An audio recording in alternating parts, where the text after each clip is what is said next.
Hi welcome to our channel. రాష్ట్ర గీతంగా జయ జయ హే తెలంగాణను నిర్ణయిస్తూ ముఖ్యమంత్రి రేవంత్ రెడ్డి గారు నిర్ణయం తీసుకున్నారు. అయితే ఈ నేపథ్యంలో అసలు కేసీఆర్ ఎందుకు ప్రకటించలేకపోయారు, దానికి గల కారణాలను సీనియర్ జర్నలిస్ట్ శ్రవణ్ కుమార్ గారిని అడిగి తెలుసుకుందాం. శ్రవణ్ కుమార్ గారు, జయ జయ హే తెలంగాణ అది రాష్ట్ర గీతం అవుతుంది అనుకున్నారు యాక్చువల్గా అందరూ కూడా. అయితే గత 10 ఏళ్ళుగా కేసీఆర్ గారు ఎందుకు చేయలేదు, దానికి గల కారణాలు ఏంటి? వేణు గారు, మీరు అడిగింది చాలా వాల్యుబుల్ ప్రశ్న.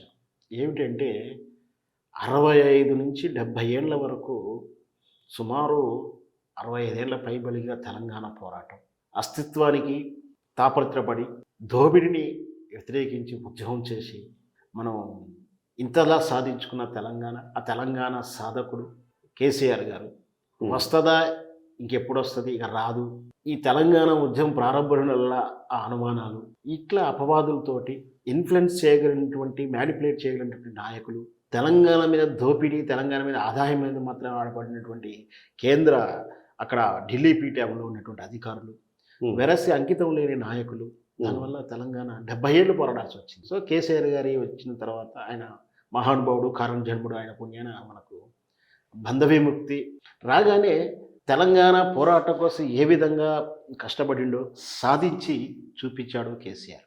తెలంగాణ రాగానే అంతవరకు తెలంగాణ ఉద్యమం కోసం ఎంత అకుంఠిత దీక్ష చేశాడో, తెలంగాణ వచ్చిన తర్వాత తెలంగాణ పునర్నిర్మాణం కోసం, తెలంగాణ అస్తిత్వాన్ని, తెలంగాణ సాంప్రదాయాన్ని కాపాడటానికి అవిరామ కృషి చేశాడు కేసీఆర్ గారు.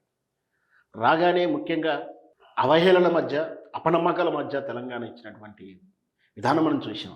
ఈ తెలంగాణ ఇవ్వడం అనే తెలంగాణదే ఒక విఫల ప్రయోగం చేయాలని కుట్ర తెలంగాణ ఇస్తున్న సంతకం పెట్టిన క్షణం నుంచి ప్రారంభమైందని కూడా చెప్పవచ్చు. దాన్ని ఒకవైపు కాపాడుకుంటూ మన అస్తిత్వాన్ని, మన ఆత్మగౌరవాన్ని కాపాడే విధంగా కేసీఆర్ చేసినటువంటి చాలా రకమైనటువంటి ప్రయత్నాలు, ఆయన ఆలోచనలు, విజనరీ అన్నీ చూసాం. తెలంగాణ సంస్కృతి ప్రతిబింబించేలా రాగానే ఈ రాష్ట్ర చిహ్నాన్ని తయారు చేశాడు, అధికారిక ముద్రలాగా. అది అన్ని స్టేట్లకు ఉన్నట్టు మన స్టేట్కు ఉంటున్న అవకాశం. దాన్ని తెలంగాణ మనకు కాకతీయులు పరిపాలించినటువంటి వైభవం ఉంది మనకు తెలియదు. కాకతీయుల వీరత్వం కానీ, కాకతీయుల రాజ చరిత్ర కానీ, కాకతీయులు కట్టించిన దేవాలయం కానీ, వాళ్ళ చరిత్రే మన తెలంగాణకు చిహ్నంలా ఉంటుంది. అందుకని ఆ కాకతీయుల తోరణాన్ని తీసుకోవడం, హైదరాబాద్కి ఆ నిషాన్ చార్మినారు, 300 నుంచి 400 సంవత్సరాలు పరిపాలించిన నిజాం రాజులు లేదా అజబ్సాయి రాజులు ఎవరైనా సరే, వాళ్ళ పాలన కాలంలో జరిగిన చెడు ఉంది, మంచి ఉంది. మంచి ఉన్నా చెడు ఉన్నా వాళ్ళు మనకు ప్రభులుగా పరిపాలించి కొంత సంక్షేమానికి పాటుపడ్డారు. వాళ్ళు చేసినటువంటి మంచిని కూడా గుర్తించాల్సి ఉంటుంది. అందులోదే ఆ హైదరాబాద్ స్టేట్లో ఉన్నప్పుడు కలరాతోటి, మహమ్మరితోటి చచ్చిపోతుంటే దాన్ని కంట్రోల్ చేసుకున్న తర్వాత దాని చిహ్నంగా చార్మినార్ని నిర్మిస్తూనే నూతన నగరం కోసం ఏర్పాట్లు చేశారు. సో ఆ చార్మినార్ను కూడా మన రాష్ట్ర చిహ్నంలో భాగం చేస్తూ మన రాష్ట్ర ఎంబ్లంలా తయారు చేశారు. అంతవరకు బాగానే ఉంది. తర్వాత మీరు అడుగుతున్న ప్రశ్న ఏమిటంటే రాష్ట్ర గీతం ఎందుకు చేయలేదు అనేది. దానికన్నా ఇంకా రాష్ట్ర గీతం ఎక్కడే కాదు, మనం చేసుకునే అవకాశాలు ఏమేమి ఉన్నాయి చూద్దాం. ఈ రాష్ట్ర పక్షి, ఈ రాష్ట్ర జంతువు, ఈ రాష్ట్ర పుష్పము, వీటన్నిటి కూడా చేశాడు కేసీఆర్ గారు. మనకు తెలుసు, మన తెలంగాణ రాష్ట్ర పుష్పము తంగేడు పువ్వు. మన బతుకమ్మకు ఎంత పూజ చేసి తంగేడు పూలతోటి బతుకమ్మల్ని రంగరంగ వైభవంగా మనం బతుకమ్మ సంబరాలు చేసుకుంటున్నాం. ఒకనాడు బతుకమ్మ పండుగ పాట పాడాలన్నా, బతుకమ్మ ఆడాలన్నా, బతుకమ్మ పేరెత్తాలన్నా ఆత్మన్యూనతలకు నెట్టేసింది ఆంధ్రుల పరిపాలన. మన పండుగ మనం అని చెప్పుకోవడానికి కూడా సిగ్గుపడాల్సిన రోజులు వచ్చింది. అలాంటిది ఈరోజు మా బతుకమ్మ పండుగ అంటూ తలెగరేసుకుంటూ పాట పాడుకుంటున్నాం. ఆడ మగ తేడా లేకుండా సిగ్గుపడకుండా పాట పాడుకుంటున్నాం. ప్రత్యేకమైనటువంటి గీతాలు వస్తున్నాయి. ఇంతవరకు ఏ సంస్కృతి మీద, ఏ ఆట మీద, ఏ పండుగ మీద ప్రైవేట్ సాంగ్స్ లేవు. కేవలం బతుకమ్మ పాట మీదనే. బతుకమ్మ పాట ఒక ప్రెస్టేజియల్గా బతుకమ్మ పాట మీద ఏ విధంగా ప్రైవేట్ సాంగ్స్ వస్తున్నాయో చూస్తున్నాం. లక్షలాది రూపాయలు పెట్టి బతుకమ్మ పాటలు తీస్తున్నారు. వాళ్ళు ఎందుకు తీస్తున్నారు? డబ్బులు వస్తాయనా? భావజాలం క్లిక్ ఉంది కాబట్టి, భావజాలం ఉంది కాబట్టి, దానికి ట్రెండ్ ఉంది కాబట్టి వాళ్ళు చేస్తున్నారు. అలాగే ఈ రాష్ట్ర పక్షి పాలపిట్ట. మనకు తెలుసు, దసరా పండుగ తెలంగాణ ప్రజలు ఎంత వైభవంగా చేసుకుంటామో దానికి చిహ్నంగా పాలపిట్ట ఎంతో విశిష్టత కలిగి ఉంది. దాన్ని మన రాష్ట్ర చిహ్నంగా చేసుకున్నాం. పోతే తంగేడు పువ్వు, మన రాష్ట్రీయ చెట్టు జమ్మి చెట్టు. జమ్మి అంటే ఏందో మనకు తెలుసు. అసలు యాక్చువల్‌గా అంటే జమ్మికి ఏంటంటే ఏ నీరు వారు వేయకున్నా బలంగా, పటిష్టంగా పెరుగుతూ ఉంటుంది. దాంట్లో ఔషధ గుణాలున్నాయి. ఆనాడు పాండవులు అజ్ఞాతవాసం వెళ్తూ వాళ్ళ ఆయుధాలను ఆ జమ్మి చెట్టు దగ్గర పెట్టారని దాని ప్రతీక ఆ రోజు దసరా రోజు ఆ జమ్మి చెట్టు దగ్గర మనం కూడా వెళ్ళి దాన్ని పూజించుకొని మన కోరికలని అక్కడ రాసిపెట్టి వస్తుంటాం. అట్లాంటిది ఆ చెట్టుని విశిష్టమైనటువంటి చెట్టుగా భావించి మనకు రాష్ట్ర చెట్టుగా నిర్ణయించడం జరిగింది. మరి ఇన్ని చేసినటువంటి కేసీఆర్ రాష్ట్ర గీతం ఎందుకు కాదన్నాడు? అయితే మన రాష్ట్ర గీతంగా జయ జయ హే తెలంగాణ జనని జయకేతనం అనే పాట అందశ్రీ గారు రాశారు. తెలంగాణ ఉద్యమాలకు కూడా ఇది ఎంతో స్ఫూర్తినిచ్చింది, ఇది కాదని కాదు. అయితే ఇది అందశ్రీ గారు ఏంటంటే వ్యక్తిగతంగా కేసీఆర్కు బీఆర్ఎస్ పార్టీకి ఆయన వ్యతిరేకుడు. అందుచేతనే ఈ పాటని తీసుకోలేదనుకున్నారు. కానీ కావాల్సి ఉంటే ఇంకో పాట రాయించైనా తీసుకునేవాడు కదా. ఆ చతురత కానీ ఆ మెలకువ కానీ కేసీఆర్ దగ్గర లేదా? అందరూ విమర్శించేది ఏంటంటే అందశ్రీ గారికి గుర్తింపు ఇవ్వాల్సి వస్తుంది, ఈ పాట పెట్టలేదు అంటున్నారు. అది చాలా తప్పు. ఎందుకంటే వాస్తవానికి ఈ పాటకు అర్హత ఉంది, అందశ్రీ గారికి అర్హత ఉంది. అందశ్రీ గారు చేపట్టి ఈ పాటను తీసుకోలేదని అనుకోవడం అనే భావం అనేది తప్పు. ఒకవేళ ఈ రాష్ట్ర గీతమే పెట్టాల్సింది తప్పదు అనుకున్నప్పుడు ఒక పాట రాసో తను ఇంకే విధంగా ఇంకో పాటలు కూడా పెట్టే అవకాశాలు ఉన్నాయి. కానీ అక్కడ ఎందుకు పెట్టలేదు అంటే రాజ్యాంగపరంగా ఫెడరల్ స్ఫూర్తి కారణంగా ఇది పెట్టాల్సిన అవసరం రాలేదు. ఎందుకంటే రాజ్యాంగం ప్రకారం రాష్ట్రీయ గీతం కానీ రాష్ట్రీయ జెండా కానీ ఉండాల్సినటువంటి అవసరం లేదని భావించింది రాజ్యాంగం. దాని గురించి దాంట్లో ఎక్కడా స్పష్టంగా చెప్పబడలేదు.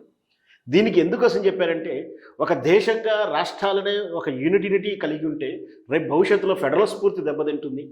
ఆ రాష్ట్రానికి ఆ రాష్ట్ర జెండా, ఆ రాష్ట్రపు గీతం, ఈ భావజాలం ఉంటే రేపు పొద్దున ఈ వేర్పాటువాదాలు ఎక్కువ అవుతాయి అనే ఉద్దేశంతో రాజ్యాంగంలో ఇలాంటి అవకాశాన్ని ఇవ్వలేదు.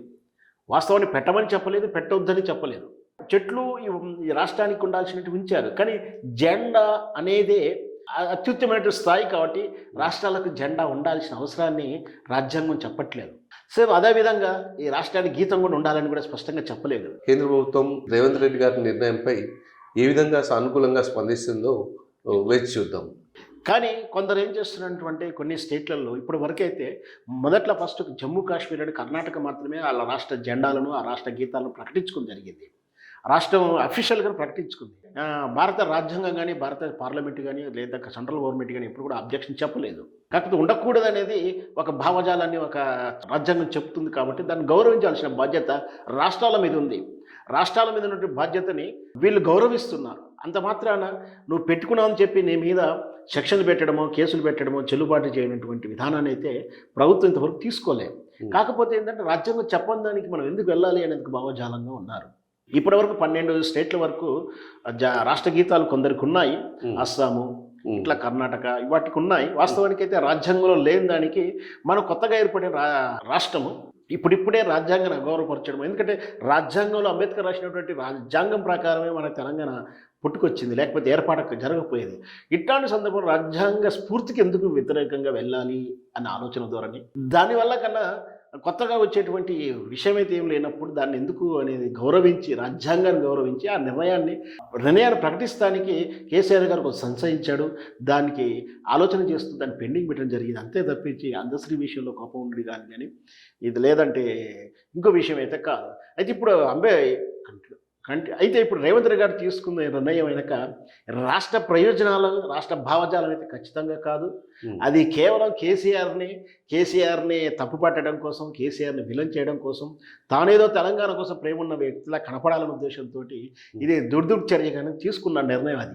అది గొప్పగా ఈ రాష్ట్రం మీద ప్రేమ ఉన్నోడైతే ఈరోజు తెలంగాణ ఉద్యమంలో ఆయన గన్ను పట్టుకుని ఎట్లా తిరిగేవాడో మనకందరికి తెలుసు. ఏనాడు కూడా జై తెలంగాణ అనే వ్యక్తి ఏ రోజు కూడా సోనియా గాంధీని తెలంగాణ తల్లినే దయ్యం అన్నాడు, రకరకాల విమర్శలు చేశాడు. ఈరోజు ఆ పార్టీలోనే ఆమెకు శిరసా వయస్సు పదవి కోసం రకరకాల ఎత్తుగడలు వేశాడు. అట్లాంటికే ఇప్పుడు రేవంత్ రెడ్డి తీసుకోవడాన్ని కేంద్రం కానీ ఏ విధంగా విమర్శించకపోవచ్చు, ఆటంకం చెప్పకపోవచ్చు. కానీ ఈ నిర్ణయాన్ని వెనక ఉన్నటువంటి కారణాలు తెలంగాణ సమయం గ్రహించలేదు ఏం కాదు. తెలంగాణ ప్రజల పట్ల ఎవరు ఎక్కువ క్రెడిబిలిటీ ఉంటారు, తెలంగాణ ప్రయోజనాలు ఎవరు కాపాడతారు అనేది ఈ కాస్త ఇప్పుడు ఎన్నికల తర్వాత 50 డేస్లోనే క్లియర్గా అర్థమైంది. తెలంగాణ ఆత్మగౌరవం ఏ విధంగా ఉంటుంది, తెలంగాణ ప్రయోజనాలు ఏ నాయకుడు కాపాడతాడు. ఎందుకంటే ప్రజలు ఇప్పుడు ఎంత పొరపాటు చేసి ఆలోచిస్తున్నారు.